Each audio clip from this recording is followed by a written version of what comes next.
Bonne conférence. Merci. Là, je crois qu'il s'enregistre. Oui, c'est marqué. Oui, c'est écrit enregistrement. Ouais. Donc, Denis, à toi la parole. Je te laisse aller comme ça.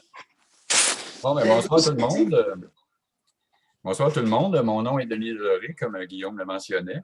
Moi, je vais me présenter brièvement, puis je vais présenter un petit peu mon organisme, puis après ça, ben, on va sauter dans le vif du sujet, le sujet qui vous intéresse. Alors, c'est ça, comme je disais, moi, je suis Denis Deloré, je suis intervenant psychosocial pour Parkinson Centre du Québec, Mauricie. La conférence de ce soir, c'est la deuxième fois que je la donne, puis c'est ma deuxième fois d'expérience pour donner une conférence sur Zoom, là, fait que je vous demanderais d'être indulgent. C'est tout le temps un petit peu énervant de faire ça. Moi, j'aime mieux en personne là, pour avoir interaction avec les gens. Parkinson Centre du Québec Mauricie, il y a ma collègue Ariel qui est présente aussi ce soir, qui est intervenante avec moi pour le même organisme. Très rapidement, nos services, on fait l'évaluation des besoins. On rencontre les gens normalement au bureau ou à domicile, mais évidemment, depuis le début de la pandémie, ça se passe beaucoup par Zoom ou par téléphone. On fait de l'intervention psychosociale individuelle, la gestion de crise, soutien téléphonique, des ateliers de groupe, puis diverses activités. Notre majeur, c'est surtout les groupes d'entraide. Tout à l'heure, Ariel il a fait allusion là, pour la madame que son conjoint il a la maladie à corps de Lewy. On a les groupes d'entraide pour les personnes atteintes du Parkinson, puis des groupes d'entraide pour les proches aidants, séparément.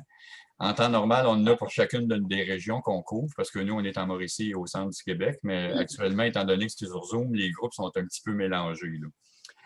On offre aussi des webinaires, des ateliers d'hiver, puis tout ça. Et tout se donne depuis à peu près la fin mars par Zoom actuellement. Qui peut participer à nos activités? N'importe qui est membre de Parkinson Centre du Québec, soit la personne qui est atteinte de la maladie, ses proches, sa famille, quiconque l'accompagne dans sa maladie peut devenir membre de Parkinson Centre du Québec. Tout ce qu'on offre comme service, c'est gratuit. Naturellement, on donne aussi de l'information puis de la formation. Fait que si vous voulez juste avoir de l'information par rapport à la maladie, les traitements, puis un peu tout ce que ça implique, on est disponible pour vous. À la fin de mon PowerPoint, il va y avoir toutes nos coordonnées. Puis je pourrais vous les redonner verbalement aussi. On a un centre de documentation, les groupes d'entraide, j'en ai parlé, conférences et témoignages, c'est un peu ce que je vais faire ce soir. Fait que c'est ça. Fait que maintenant, je vais partager mon écran. J'espère que tout va bien se passer au niveau de la technique. Est-ce que tout le monde voit bien les deuils blancs écrits en gros? Oui, moi, je vois super bien, Denis. OK, parfait. Je vais juste regarder si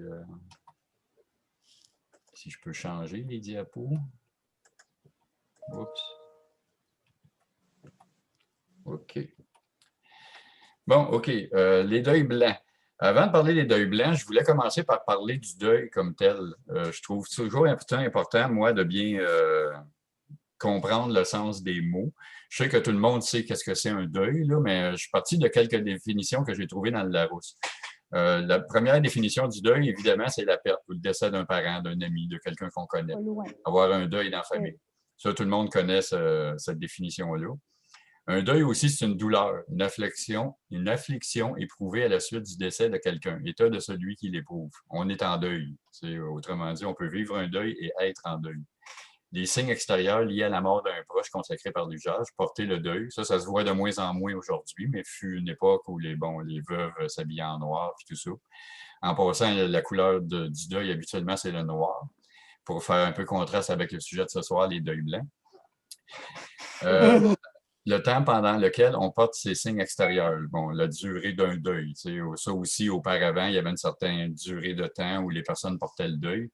Encore là, ça aussi, aujourd'hui, c'est beaucoup moins d'actualité. Puis la dernière définition, c'est un processus psychique mis en œuvre par le sujet à la perte d'un objet d'amour externe. Je la trouve un petit peu scientifique, cette définition-là, mais ce que ça veut dire finalement, c'est que quelque chose qui se produit à l'intérieur de nous, qui se produit pour un petit peu exprimer une émotion, un sentiment. Je vais le définir un petit peu plus en détail plus loin, là, mais c'est un peu de ça qu'on va parler ce soir. Je vois une petite lumière allumée. Y a-t-il quelque chose qui ne fonctionne pas? Non? OK, c'est un peu ça qu'on va aborder ce soir un petit peu. C'est qu'est-ce qui se produit à l'intérieur de nous quand on vit un deuil. C'est moi, Denis, qui a marqué si tu étais capable de le mettre plein écran.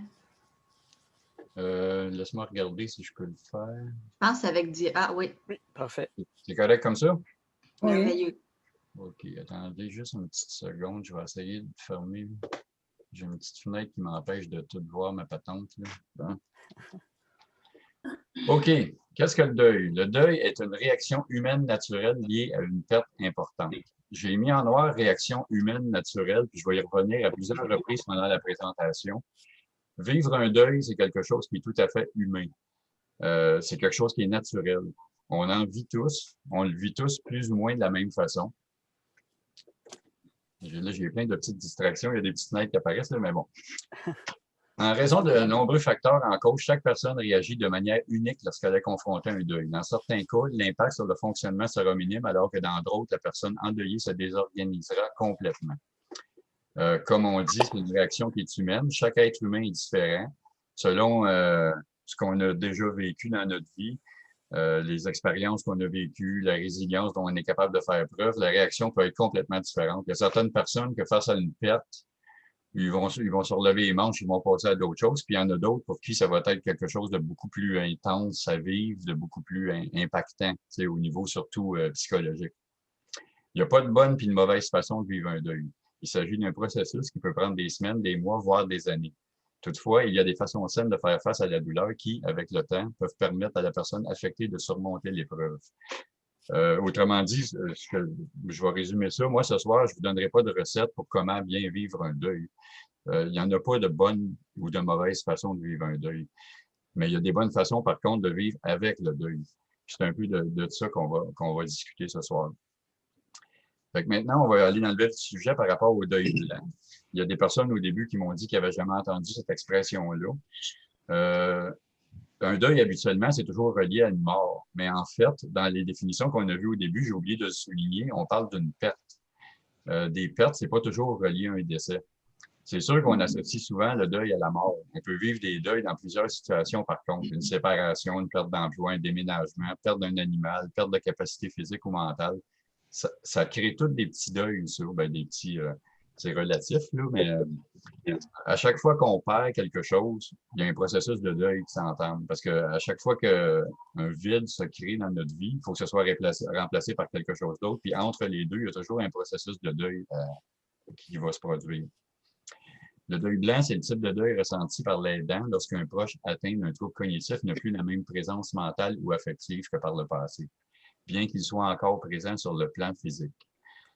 C'est sûr et certain que quand une personne qu'on aime, un proche, quelqu'un de notre entourage, un diagnostic, je vais dire de Parkinson parce que moi je travaille pour Parkinson, mais ça peut être n'importe quel type de diagnostic de maladie chronique ou quand même assez grave, il va se produire un deuil, comment je pourrais dire, de la personne qu'on a connue jusqu'à ce jour. Parce que à partir de maintenant, la personne, ce ne sera plus la même. On dit n'a plus la même présence mentale ou affective. Si je reviens au Parkinson, c'est une maladie dégénérative qui peut affecter cognitivement. C'est peut-être pas la majeure, là, mettons qu'on compare avec Alzheimer, mais la personne qu'on a connue ne sera plus la même. Peut-être pas à l'annonce même du diagnostic, mais clairement, il va se produire des changements. Donc, il faut faire un petit peu un deuil de la personne qu'on a connue. Des changements majeurs vont bousculer la relation de départ entre l'aidant et le malade. Ils peuvent rendre difficile la situation. Les proches qui en sont témoins sont en très grande souffrance. Celle de voir un être cher lentement se détériorer. C'est là que le deuil blanc commence. Ils doivent apprendre à envisager une nouvelle vie aux côtés de leurs proches, et ce, même si ce dernier est encore présent physiquement. Dans un sens, la perte due à un décès, c'est sûr que c'est quelque chose de difficile à vivre parce que la personne est disparue. Mais avec le deuil blanc, la personne reste là, mais en même temps, il y a une partie de cette personne-là qui ne sera plus jamais là. C'est une forme de mort, mais pas tout à fait. Puis ce que ça va enclencher souvent, c'est que ça va déclencher une série de plus petits deuils qui vont s'en suivre. Si je reprends encore l'exemple de la maladie de Parkinson, dépendant de l'âge de la personne, puis de son niveau d'activité, puis où elle est rendue dans la maladie, un jour ou l'autre, possiblement que c'est encore sur le marché de l'emploi, ben, elle va devoir renoncer à travailler. Là, il va y avoir des deuils au niveau financier à faire, des deuils au niveau de comment se sentir utile dans la société, puis tout ça. Ça peut débouler, puis il peut y en avoir un gros paquet de deuils qui va suivre le deuil initial de l'annonce du diagnostic. À ce moment-ci, il va demander est-ce que je parle trop vite, est-ce que tout le monde suit bien, puis tout ça. C'est assez rapide. Ben, c'est vrai que peut-être à cause de mon âge, mais Non, non, Non, c'est un petit peu rapide. moi OK, aussi. d'accord. Je vais essayer d'y aller un peu plus lentement. J'ai tendance à parler rapidement, puis en plus, moi, je suis tout seul devant un écran. Hein, je ne vois même pas vos visages, fait que je vais essayer de m'adapter. ben, écoute, c'est écrit, c'est pas grave parce qu'on peut suivre, mais quand même, ça, pour moi, ça serait mieux. Un D'accord, petit ben, peu plus lentement. je vous remercie de vos commentaires. Puis n'hésitez pas pour me le faire sentir si jamais je dérape. Puis je vais essayer d'être un petit peu plus lent, mais n'hésitez pas à me le dire. Là. Parce que comme je vous dis, moi, je vous vois pas. Hein. Qu'est-ce que c'est que j'ai vu tout à l'heure, comme si quelqu'un avait écrit quelque chose en haut du cadre? Est-ce que c'est des personnes qui sont avec nous et puis qui peuvent Oui, en fait, écrire? c'est la version chat là, qu'on a juste en bas de votre écran. Il est écrit converser. Ah, Et, vous autres, vous êtes. Moi, je ne suis pas spécialiste de ça, là, cette affaire-là. Le chat, c'est qu'elle a écrit une réflexion qu'elle avait, c'est oui, ça? dans le fond, c'est Réjeanne Comeau qui a écrit un deuil ne finit jamais. On va toujours Oui. être en deuil, mais avec le temps, il fait moins mal. Ouais. Bon. Et puis, il s'efface tout de suite. C'est vite, ça. C'est elle qui l'efface ou bien non? Si c'est Non, ce commentaire-là va rester jusqu'à la fin de la conférence. Oui. le commentaire, je le vois pas. Où est-ce que c'est qu'il est parti, là, moi? En bas de votre écran, il est écrit converser. Si vous cliquez dessus. Ah, c'est pas marqué. En tout cas, Est-ce alors, que c'est écrit chat? Oui, c'est écrit chat. c'est pas écrit chat. En écran. bas, c'est écrit participant, réaction, chat. Dans le Non. bas de votre écran, vous avez pas ça? Participant, c'est en haut, là, moi. Participant, partagé. En tout cas, de toute façon, je ne partagerai pas, là, moi, aujourd'hui. Je vais juste savoir d'où ça vient. Faites-vous-en pas, là, ça vient des gens qui sont ici en ce moment. Pour répondre aux commentaires de Mme Réjeanne aussi, chaque deuil est unique. Hein? Puis, comme vous dites, c'est qu'au fil du temps, les gens apprennent à vivre avec la perte. Merci, Réjeanne, pour votre commentaire. C'est bien parce que moi, même si ça fait longtemps, je me sens toujours en deuil. Mais ça me fait pas mal. Ça ne m'empêche pas de dormir, ça ne m'empêche pas de fonctionner. Mais j'y pense souvent. Je suis toujours en deuil de cette personne-là. C'est mon mari puis mon petit-fils. Vous allez toujours le garder dans votre cœur. Ben oui, je vais toujours être en deuil. Tout le temps que je vais vivre, je vais être en deuil de ces personnes-là. Mais ça me fait plus mal comme avant. OK. En fait, on va le voir un petit peu plus loin, le processus de deuil.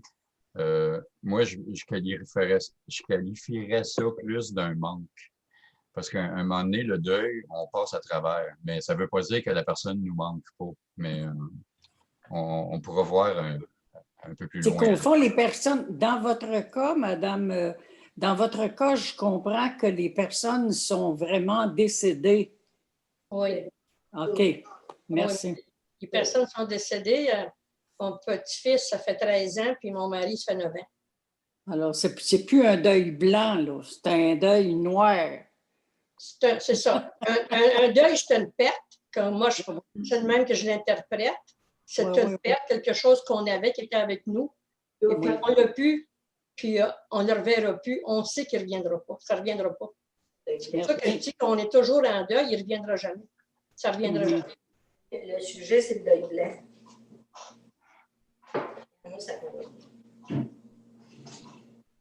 Merci, Réjeanne. Ça fait plaisir. Est-ce que je peux continuer? Oui. Oui. OK, d'accord. Qu'est-ce que le deuil blanc, encore? Dès l'annonce d'un diagnostic, un deuil blanc s'installe souvent subtilement, sournoisement. Il s'agit du deuil de sa santé ou de celle du conjoint ou du proche.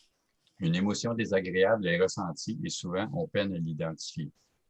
Il en résulte une série de deuils, souvent mal digérés, qui s'accumulent les uns à la suite des autres avec le sentiment qu'on n'y peut rien. On se sent impuissant et confronté à une finalité sur laquelle nous sentons que nous n'avons aucune prise. Elle n'est plus jamais là mentalement. Elle n'est plus comme avant. Mais ça ne reviendra jamais. C'est un deuil blanc. Oui, on peut dire ça de même. Là, ce que je viens de lire, je l'avais à peu près tout dit tout à l'heure. C'est pour vous dire comment que je suis très habitué avec ma présentation. Je vais plus vite que le PowerPoint. OK. Il est tout à fait normal de se sentir déstabilisé et désorienté. Nous faisons face à l'inconnu et, simultanément, nous avons vaguement conscience que rien ne sera plus pareil. C'est comme un sentiment, hein? C'est à l'intérieur de nous. On sent un grand vide, puis tout ça. À l'annonce de la perte, oui, mais ça peut se perdurer dans le temps, un peu comme la madame disait, là, ça fait très longtemps, mais elle le ressent encore. Démystifier le deuil blanc. Le fait de savoir ce qu'est un deuil blanc est une première étape vers la reconnaissance de celui-ci lorsque vous le vivez, ce qui facilite son processus. Plus vous serez informé sur le sujet, mieux vous pourrez composer avec lui. C'est un peu le but de la présentation de ce soir. Comme je le disais au début, on connaît tous c'est quoi un deuil, de perdre quelqu'un qu'on aime bien, puis ça. Le deuil blanc, c'est un petit peu plus subtil. Puis quand on a à vivre avec des personnes qui sont très malades, on vit toutes sortes de sentiments contradictoires, de sentiments de vide, de perte, tout ça, qu'on peine à l'identifier, puis c'est normal parce qu'on ne sait pas ce que c'est.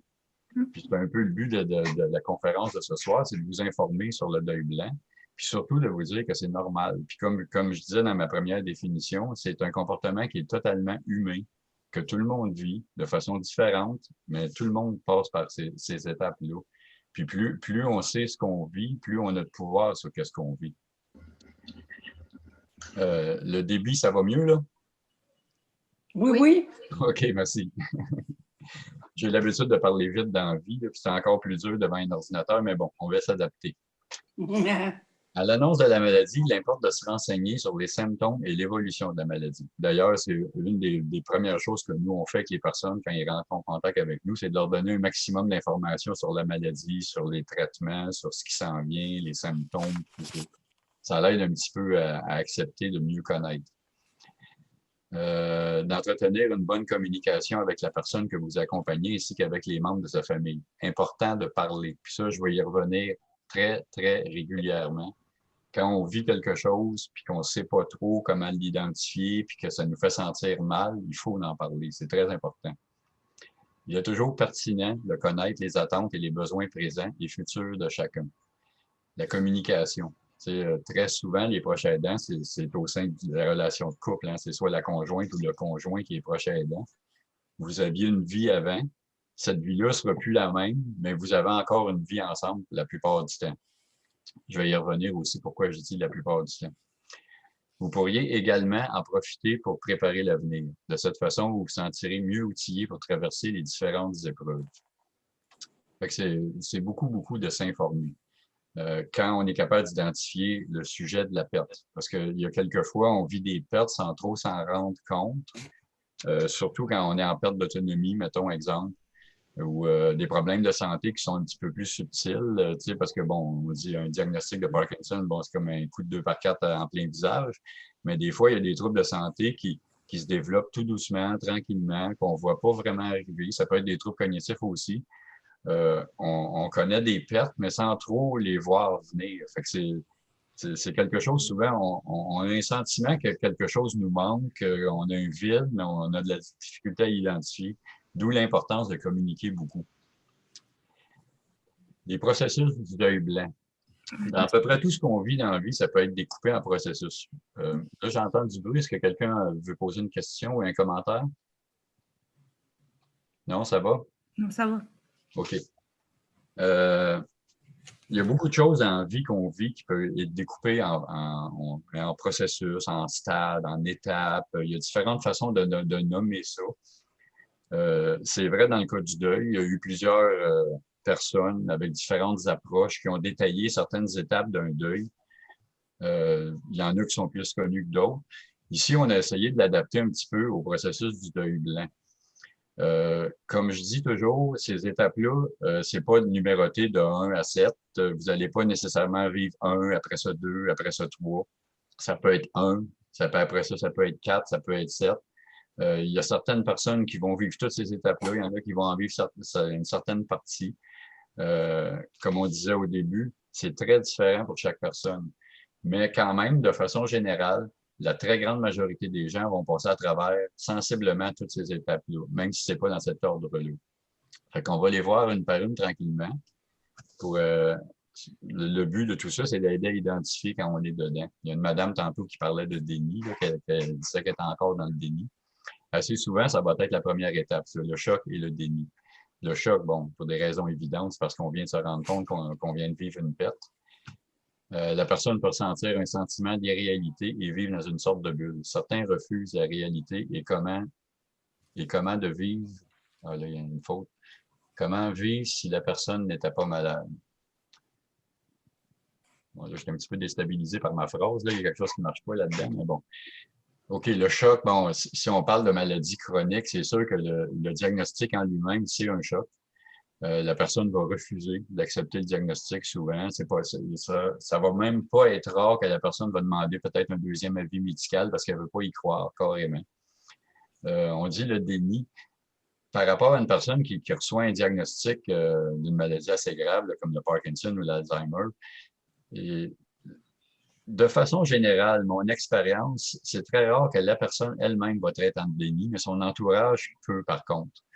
Ou des fois, ça peut arriver l'inverse aussi, là, que l'entourage s'était rendu compte de certains signes, puis la personne non. Mais c'est une étape que beaucoup de gens vont passer à travers. Ils ne voudront pas y croire, ils vont dire c'est pas vrai ou pourquoi moi, peut-être.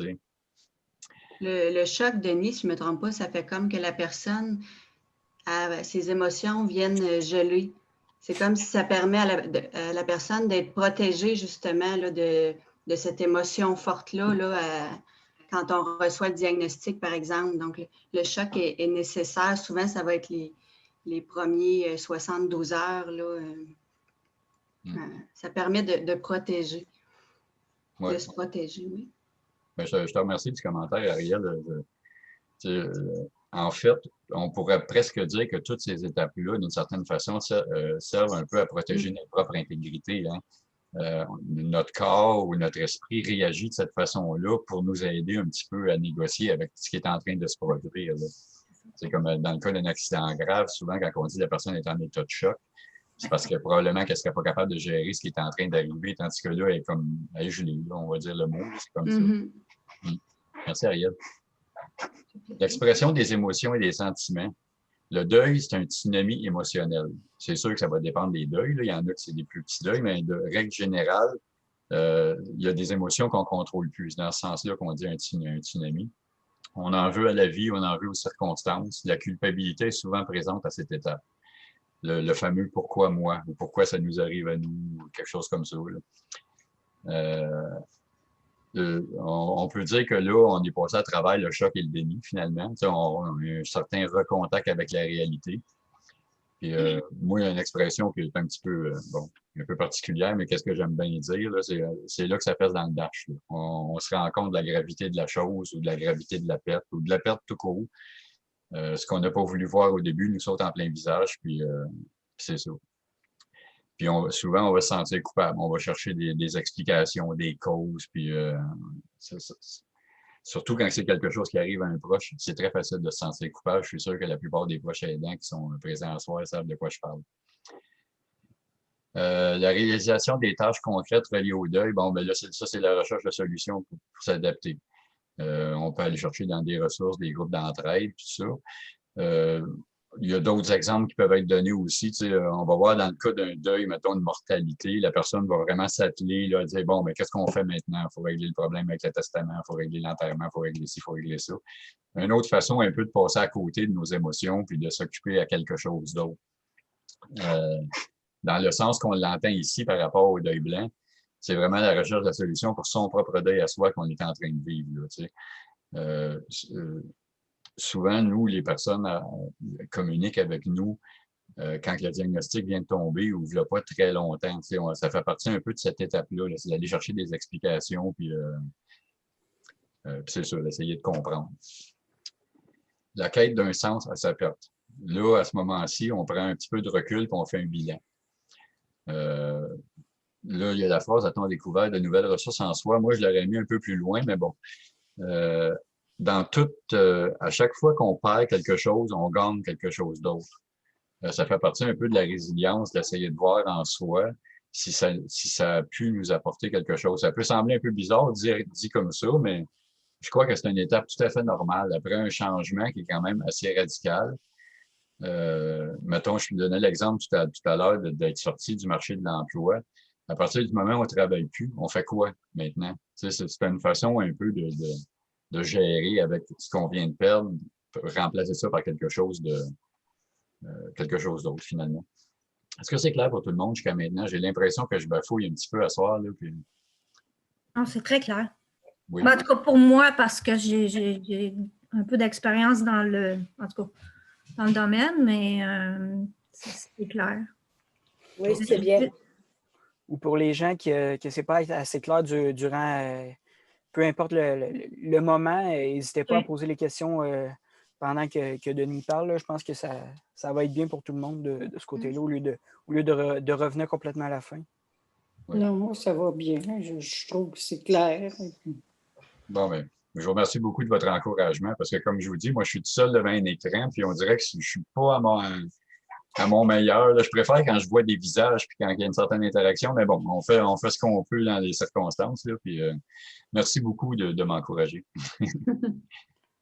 L'échange des pardons et le laisser partir. On apprend à vivre avec nos pertes en remplaçant par autre chose et en s'adaptant. Ça revient un petit peu à ce que je mentionnais tout juste avant. Là.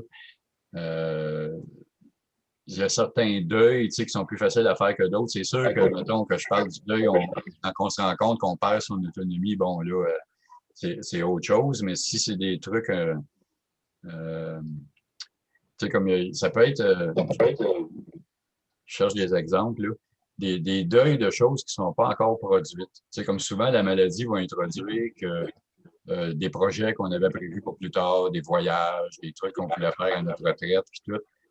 C'est des deuils qu'il va falloir faire aussi. Là. On a conscience quand ça se produit, mais en même temps, on n'est pas rendu là encore. Tu sais. Fait que il faut remplacer par autre chose. Tu sais, si on avait prévu, je sais pas, moi, un voyage autour du monde, ben, peut-être prévoir un voyage un peu plus court, des trucs comme ça. Tu sais, parce qu'il n'y a pas juste les deuils des choses qu'on a perdues. Il y a des choses qu'on va perdre parce qu'on le sait qu'avec une maladie chronique et dégénérative, les pertes, on peut les... Mais ça n'empêche pas que ça reste un temps. C'est pas des maladies qui durent 1 an, puis 6 mois, là. Ce qu'on parle en général, est-ce que, je ne sais pas, je suis toute seule dans... Mais ça fait 8 ans que cet homme-là est malade, et puis ça va pas mieux. Ça a l'air innocent de dire ça, mais il n'en perd pas vite.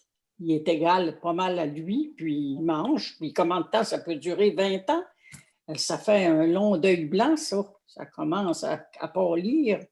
Mais en fait, j'ai une de mes tantes, son mari, il est décédé l'année passée du Parkinson, puis il a été malade 15 ans. Ah oui, c'est ça.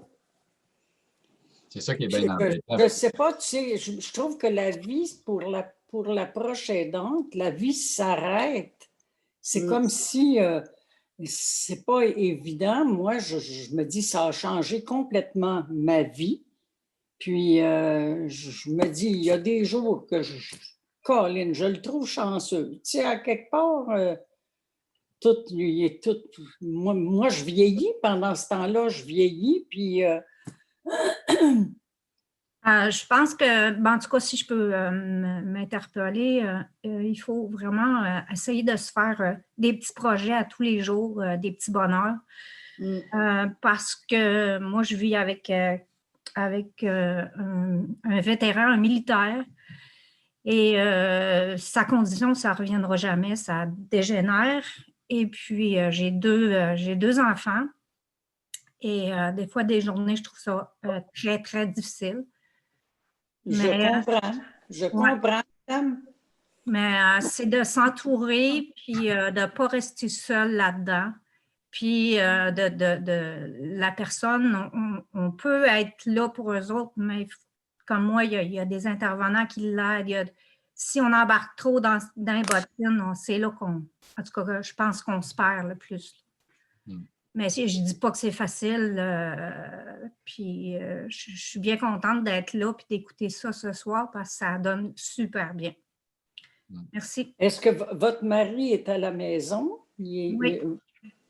Oh, Seigneur. Oui, il est à la maison. Il essaye avec l'école, mais c'est un choc post-traumatique. Puis c'est comme ça. Puis tranquillement, pas vite. Oui. Mais c'est sûr, là, on parle de sujets qui sont vraiment très délicats. Hein. Quand on parle de maladies neurodégénératives, veut pas, là, il faut quand même être réaliste. Ça ira pas en s'en un choc post-traumatique a peut-être des chances quand même de récupérer puis de redevenir un petit peu plus... il n'y a plus d'oreilles puis il a perdu un œil.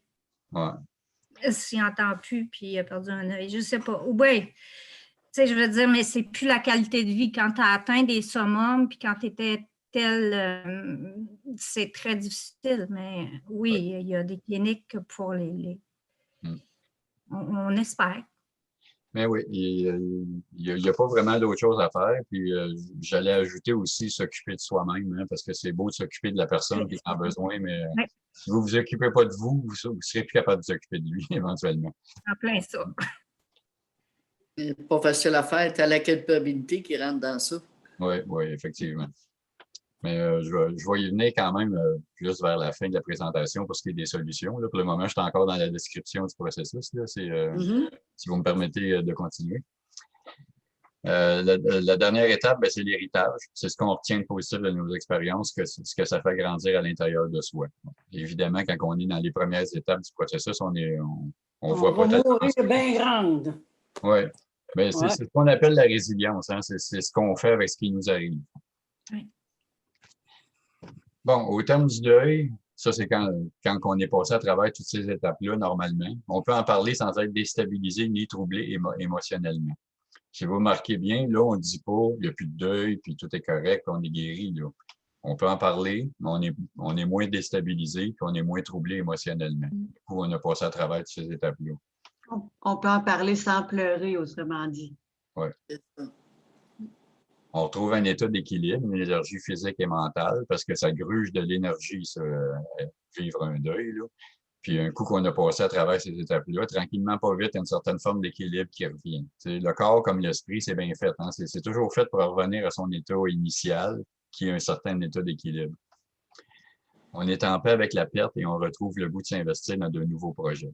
Évidemment, ça, c'est quand que le deuil est vraiment complètement digéré. Là, quand on parle des sujets que j'entends depuis tout à l'heure, comme je mentionnais un petit peu plus tôt, la maladie grave ou la maladie dégénérative entraîne avec elle un lot de deuil quasiment continu. Fait que c'est très difficile de revenir à l'équilibre parce qu'à chaque fois que quelque chose se place un petit peu, il y a quelque chose d'autre qui apparaît. Bon, fait que d'où l'importance de s'en occuper et d'en prendre soin. Comment vivre ces deuils et continuer à bien vieillir? On va tomber un petit peu plus dans les solutions, si on veut. Une partie importante du processus de guérison vient de l'acceptation. Ça, je sais que c'est un mot qui est très, très difficile, facile à dire, mais un peu plus difficile à incarner. L'acceptation des sentiments qui émergent à la suite de la perte. L'acceptation du soutien offert. L'acceptation des sentiments, moi, je définirais ça par juste essayer de comprendre que c'est normal ce qu'on vit, que c'est pas le fun, puis que c'est normal que ce soit pas le fun, puis de pas essayer de refuser ce qu'on vit. Comment je pourrais dire? On dit souvent, tu sais, quand on a une bonne peine, là, on la broye comme il faut, là, puis après ça, c'est passé, puis c'est correct. Ben là, je dirais plus, c'est de la verbaliser. Tu sais. Pleurer, oui, ça fait du bien, mais il faut vraiment en parler. Tu sais, pas mal la base de la recette pour passer à travers de quelque chose qui nous prend beaucoup émotionnellement, c'est la thérapie de la parole, c'est d'en parler. C'est pour ça que nous, on encourage beaucoup les gens à participer à des groupes d'entraide, entre autres.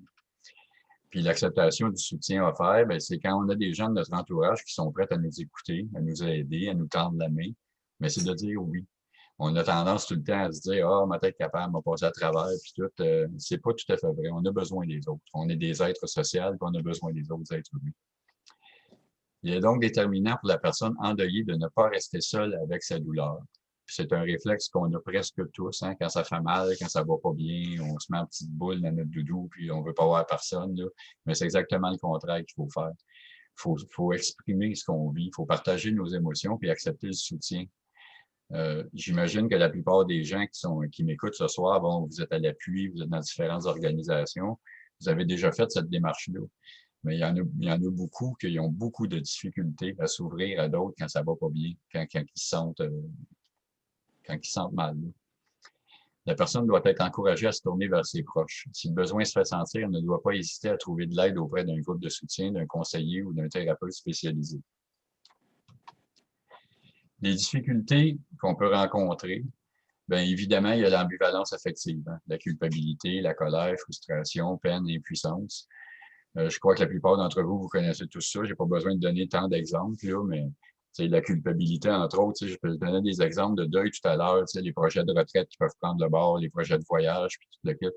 Pour la prochaine aidante, ça peut être « Ah, moi, on dit que je suis égoïste, là, je pense juste au voyage, puis mon conjoint il est malade, puis tout le kit. » Puis le conjoint peut penser la même chose, ou la conjointe qui est malade. Ah, à cause de moi, elle ne pourra plus faire ce qu'elle veut, puis tout ça. Veut pas, on se sent coupable, mais on n'est pas coupable de ça. C'est pas nous qui avons choisi d'être malade, c'est pas nous qui avons décidé que notre conjoint serait malade. Là, je parle beaucoup de maladie parce que, bon, je suis dans le domaine du Parkinson, mais comme je disais tout à l'heure, les deuils, ils peuvent être de toutes sortes d'ordres. Puis c'est pas parce qu'on est proche aidante de quelqu'un qui est atteint d'une maladie qu'on vit pas des deuils d'autres ordres. Des pertes, on en vit depuis qu'on est né, puis on va en vivre jusqu'à temps qu'on décède. Là, fait que, puis il faut pas les minimiser, ces pertes-là. Moi, j'entends souvent des gens dire pourquoi que je me plains, que je suis plus capable de faire telle activité, blablabla, quand mon conjoint il a l'Alzheimer ou quelque chose comme ça. C'est comme si c'était pas légitime que moi, je vive une émotion qui est pas le fun parce que je suis avec quelqu'un qui est très malade. C'est pas vrai, j'existe encore en tant qu'individu, moi. Fait que il faut essayer d'apprendre à passer par-dessus ça, cette culpabilité-là qu'on vit et qui nous empêche d'avancer. Puis en même temps, en faisant ça, bien, on est plus présent à l'être qu'on aime, puis on l'aide beaucoup mieux.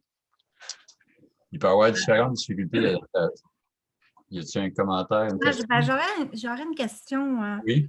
Vis-à-vis de la culpabilité, parce que, bon, ça donne que je vis ça ce soir, puis ça donne que j'ai écouté ton vote.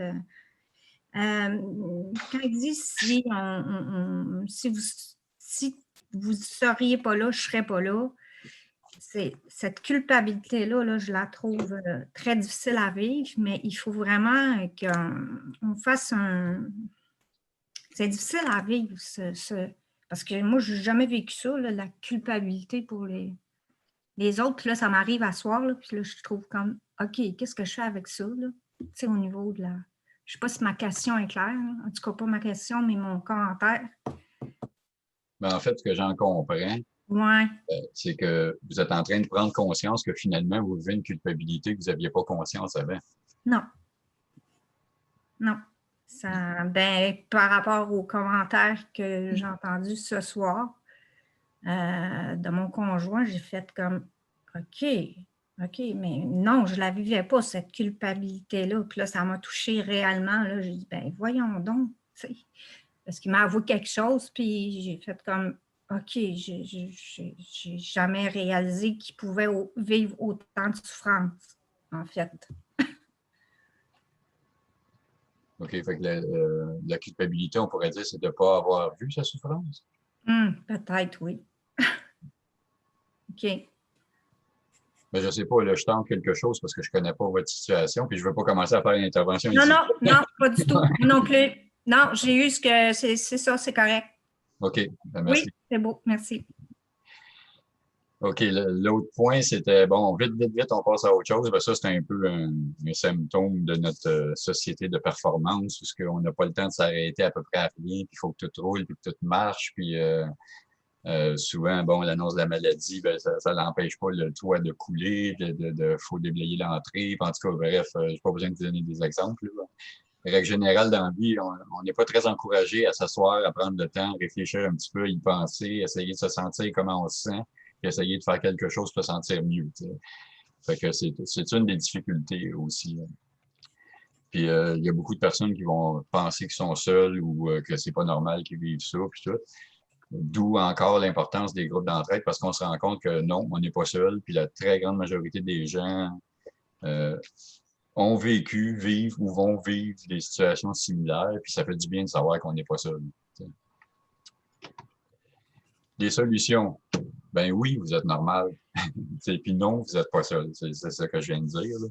Dans tout ce qui concerne les pertes dans la vie, je l'ai dit tout à l'heure, tout le monde en a vécu, tout le monde en vit, puis tout le monde va en vivre. Ça fait partie intégrante de la vie.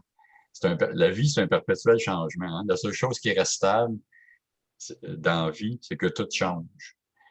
Fait qu'un deuil, ça crée un vide, oui, mais un vide, ça demande tout le temps d'être rempli par d'autres choses. Fait que c'est une opportunité de grandir. C'est comme ça qu'il faut voir ça. Il n'y a rien d'anormal dans ça. Il faut prendre le temps. Quand on se sent pas bien, il faut prendre le temps de s'asseoir, de réfléchir, de se sentir, d'essayer d'identifier ce qu'on vit en dedans de nous, d'échanger avec nos proches qui potentiellement vivent des trucs similaires ou qu'on sait qu'ils en ont vécu. C'est très, très rare que dans notre entourage, on ne connaît pas quelqu'un qui a vécu une perte. Je vais parler juste d'une rupture amoureuse dans un couple. Il y en a beaucoup, beaucoup de gens qui ont vécu ça. Fait que quand ça se produit, nous, on pense qu'on est les seuls au monde, qu'on a le cœur déchiré, qu'on a de la misère à sortir de cette situation-là. On aurait juste à regarder alentour de nous, puis on trouverait peut-être 4-5 personnes qui ont vécu ça, qui ont passé à travers, puis qui pourraient au moins nous comprendre, puis nous accompagner. C'est vrai pour tous les types de deuil. On en parle et qui sait on peut aider quelqu'un, surtout soi en premier. Est-ce qu'on peut demander de l'aide? Oui, avant, pendant, puis après. Le simple fait d'assister à une conférence comme ça ici à soir, c'est une façon de demander de l'aide, peut-être même pour avant que les choses se produisent. Ça peut être pendant ou après aussi. Détraumatiser, c'est important, mais faut pas je rajouterais ici, il ne faut pas non plus minimiser. Quand on se sent pas bien, on se sent pas bien. Puis c'est important. T'sais. On peut pas laisser ça aller puis faire comme si ça n'existait pas, parce que ça va seulement s'aggraver. Puis tout ce qui est émotionnel, ça gruge là, épouvantable. J'ai un petit texte tantôt là, qui illustre bien ça. On peut aussi aller voir le processus de deuil pour mieux comprendre le processus. C'est ce que je vous ai montré tout à l'heure. OK, c'est ici mon petit avertissement. Le stress qui est lié à une perte peut rapidement épuiser le niveau d'énergie et les réservoirs émotionnels. Pour cette raison, prendre soin de ses besoins physiques, affectifs aidera à surmonter cette période difficile. Ça veut dire que souvent, quand on se sent pas bien, un peu des conséquences d'une perte, un des réflexes premiers, ça va être, premièrement, notre sommeil va s'en trouver affecté. Un des réflexes premiers, on n'a plus d'appétit, on mange plus. Si on fait des activités physiques, des trucs comme ça, on va arrêter de le faire. On perd de l'intérêt dans les choses qu'on aime. Puis c'est exactement l'inverse qu'il faut faire. Parce que ça gruge une quantité d'énergie phénoménale de vivre une perte, de vivre un deuil. Il faut nourrir son corps, puis il faut nourrir son psychique. Il ne faut pas arrêter de faire ce qui nous faisait du bien. On a même doublement plus besoin. Alors, plus concrètement, en plus de reconnaître et d'exprimer ses sentiments, on ne doit pas oublier de prendre soin de sa santé physique en maintenant des bonnes habitudes alimentaires, de sommeil et d'exercice. L'hygiène de vie est super importante à ce moment-là. Bon, ça, c'est une petite phrase que j'aime beaucoup. Il faut plutôt se concentrer sur ce qu'on a conservé que sur ce qu'on a perdu. Dans la vie, puis c'est vrai pour n'importe quoi, moi, je pense que tout est une question d'attitude. Tout le monde connaît l'expression du verre à moitié plein ou à moitié vide, là. Mais l'important, c'est le verre. Qu'il soit à moitié plein, à moitié vide, c'est pas tellement grave. Mais le verre, c'est nous, finalement. Ça peut arriver des fois qu'on se sente vide ou qu'on se sente rempli de toutes sortes d'affaires. Mais nous, on existe toujours. Peu importe les situations où ce que la vie nous amène, nous, en tant que personnes humaines, on est toujours là. Puis on vit avec nous-mêmes toute notre vie. Donc, il faut en prendre soin. Je reviens un petit peu sur ce que je viens de dire tantôt, là, manger, dormir, l'activité physique, puis tout le kit. Ça, c'est en tout temps. Puis évidemment, plus on avance en âge, plus c'est important. Faut pas minimiser nos émotions, mais tout est aussi important de ne pas les exagérer non plus. On est humain, il faut juste pas l'oublier. Puis, si je me trompe pas, OK, c'est pas mal la fin. J'avais un petit texte ici. Moi, je suis un amateur de citations, puis j'aime beaucoup lire. Puis j'ai trouvé ça après la première fois que j'ai présenté cette conférence-là, puis je trouvais que moi, en tout cas, ça me parlait beaucoup, puis j'espère que ça va vous parler beaucoup. Je vais vous le lire. C'est juste un petit paragraphe. C'est un texte qui est issu d'un livre de Paulo Coelho. C'est celui qui a écrit L'Alchimiste, si vous le connaissez. Il faut toujours savoir quand finit une étape de la vie. Si tu persistes à y demeurer au-delà du temps nécessaire, tu perds la joie et le sens du repos. Il faut fermer des cercles, ou fermer des portes, ou fermer des chapitres, comme tu voudras les nommer. L'important est de pouvoir les fermer et de laisser aller les moments de la vie qui se clôturent. Tu peux passer beaucoup de temps de ton présent anéanti par les pourquoi, en repassant le film et en essayant de comprendre le pourquoi du comment de telle et telle chose. L'usure qui s'ensuit sera infinie, parce que dans la vie, toi, moi, tes amis, tes enfants, tes frères et sœurs, tous et toutes sommes sur le chemin vers la fermeture de chapitre, tournant la page, terminant avec les étapes ou avec des moments de la vie et en continuant à aller de l'avant. Je ne sais pas si ça vous parle, mais moi, en tout cas, je l'avais trouvé bien particulier, ce petit bout de texte-là. À quelle page? Parce que je l'ai. Je me rappelle même pas du titre du livre. Là. Non, mais c'est correct, là, mais c'était juste voir la page. Je pensais que tu lisais dans. Non, c'est un. OK, c'est un extrait, c'est beau. J'ai retranscrit l'extrait. Oui, OK, c'est beau. Alors, je vais être sur le point de fermer mon PowerPoint. Je vais rester disponible pour qu'on jase un petit peu puis répondre à des questions si vous en avez, moi et Ariel. Entre-temps, vous pouvez me joindre en tout temps à mon adresse courriel du travail qui est denis@avoscotés.ca. Probablement qu'il y a possibilité, là, peut-être par Guillaume, là, de vous faire parvenir mes coordonnées si jamais vous en avez besoin. Je vous invite aussi à aimer nos pages Facebook, Parkinson Centre du Québec, Mauricie, Denis Delory-Pro. Si jamais vous, quelqu'un de votre entourage, avez besoin d'informations ou de peu importe ce qui a trait avec les services que je vous ai exposés au début, on est disponible, puis ça nous fait toujours plaisir d'avoir des feedbacks des gens avec qui on communique.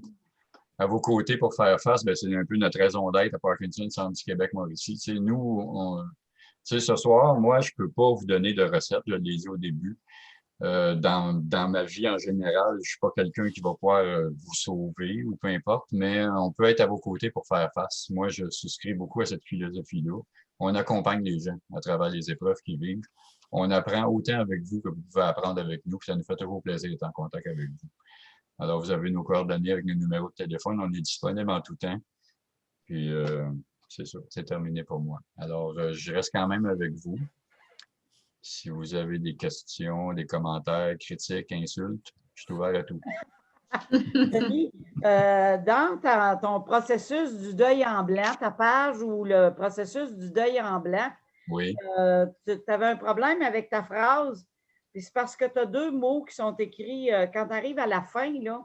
C'est marqué réalité et comment. Ce comment-là, il aurait fallu que ça s'aille continue. OK, je vais le regarder tantôt. C'est ça, continue, puis l'autre, c'est comme. Je vais corriger ça, c'est parce que je suis parti d'un PowerPoint que c'est pas moi qui avais fait, puis je l'ai un petit peu modifié, puis je dois avoir un petit peu laissé des coquilles en passant. C'est déstabilisant quand on est en pleine présentation. On essaie de lire une phrase, puis ça fait pas de sens, là. Madame Gagnon, oui? Oui, moi, j'aimerais savoir qu'est-ce qu'il y a lu en dernier. Moi, je fais partie de Victoriaville. Il n'y a pas d'appui à Victoriaville, mais il y a les proches aidants. Est-ce que ce texte-là, il pourrait l'avoir au proche aidant de Victo? Ou... Le petit extrait de Paulo Coelho que j'ai lu? Oui, c'est tellement beau. Ah, je vais le faire parvenir à Guillaume par courriel avec la référence du livre là aussi. Oui, c'est ça, Denis, tu as juste à me l'envoyer par courriel. Puis moi, après ça, je vais essayer de travailler quelque chose avec ça. Puis, Mme Gagnon, moi, je connais les personnes à l'association Proches aidants de Arthabasca-Érable. Oui. On va faire parvenir le tout. Puis eux, après ça, on va essayer de travailler quelque chose alentour de ça sans problème. Là. Même moi, j'ai trouvé que c'était une très belle citation. Là. Ça vient chercher des émotions en dedans. Oui. Moi, en tout cas, je serais intéressée à... C'est parce que mes oreilles ne m'ont pas permis de saisir, mais j'imagine que j'ai cru sentir que c'était très intéressant. Alors, Très vrai. Oui. Alors, je me dis, vous nous envoyez les informations, alors à un moment donné, ça pourrait circuler, ça quand même. Oui. Ben, je vais envoyer l'extrait à Guillaume par courriel, puis il fera suivre à tout le monde. Merci. Dans l'infolette appui. Il pourrait être là. Oui. Moi, j'aurais une question. Moi, ça fait juste un an que je suis à Inverness, donc vous avez dit, vous avez parlé de proche aidant, mais à Victoriaville, c'est ça? Fait qu'il n'y en a pas. OK, c'est beau. Je vais En chercher. fait, il y a 3 associations de proches aidants au centre du Québec. Il y a l'Association des proches aidants qui couvre le territoire de Nicolet, Bécancour, Yamaska. Il y a l'APAD qui couvre le territoire de Drummond et il y a l'Association pour les personnes proches aidantes qui couvre le territoire de Arthabasca et Érable. OK, Arthabasca et Érable, c'est Victoriaville, ça, c'est ça? Non, il y en a à Plessisville. Ah, il y en a à Plessisville? OK. Oui. Arthabasca et Érable, ça couvre tout ce secteur. OK, c'est beau. Je viens de Québec, hein, donc c'est ça. Non, mais j'ai décidé d'être en nature. OK, je vais regarder ça. C'est ça. Nous, on couvre aussi Centre du Québec, mais évidemment, nous, c'est les proches aidants de personnes atteintes de Parkinson ou de maladies connexes. Parce qu'on a quand même des activités pour les proches aidants dans la région de Victoriaville aussi. OK, parfait. Merci. Moi, je dois quitter. Je vous remercie beaucoup pour cette belle soirée. Ça a été très intéressant, monsieur. Et ceux qui s'en occupent aussi. Merci beaucoup. Merci à vous.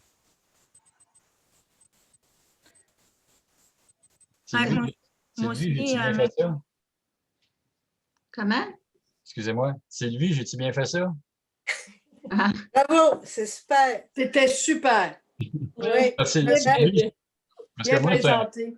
ça fait seulement une quinzaine d'années que je suis intervenant. C'était un retour aux études dans ma vie. Puis Sylvie, c'était une de mes profs. C'est pour ça que j'ai demandé ça. OK. C'était pas trop vite. C'était correct. C'était beau. Oui. Tu ne penses pas encore en stage, Denis?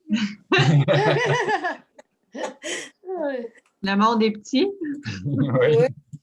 Fait que bonsoir tout le monde. Merci beaucoup. Bonsoir. Merci. Bonsoir. Merci bien. Merci bien. Bonsoir. Bonsoir. Bonsoir.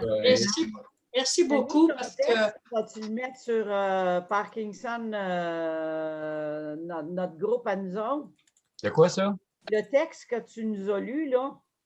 Ah, tu voudrais l'avoir sur la page du groupe de Parkinson? Oui, Parkinson, Shawinigan. Okay. Je vais te le mettre. S'il te plaît. Je pensais pas que ça aurait punché tant que ça, ce texte-là. On a écouté jusqu'à la fin. Oui, je suis tombé là-dessus après avoir donné la première fois la conférence, puis je trouvais que ça allait tellement bien dedans. J'ai dit, moi, clore ma conférence avec ça, mais je pensais jamais que ça aurait eu du punch de même. Une belle soirée sur le Sunday. Ben, merci beaucoup. Je vais essayer de la faire publier après la conférence de Legault quelque temps cette semaine. on va faire profiter tout le Québec de ça. Ce soir, tu étais notre Arruda. Ben, merci beaucoup. Je vous souhaite une bonne fin de soirée. Salut bien. Bye-bye. Bye-bye. Merci beaucoup. Bye-bye, Ginette. Merci beaucoup, Ariel, d'avoir été présent et à tout le monde. Ah, ben ça fait plaisir. Au revoir. Merci. Bye, Ariel. Bye. Bye bye.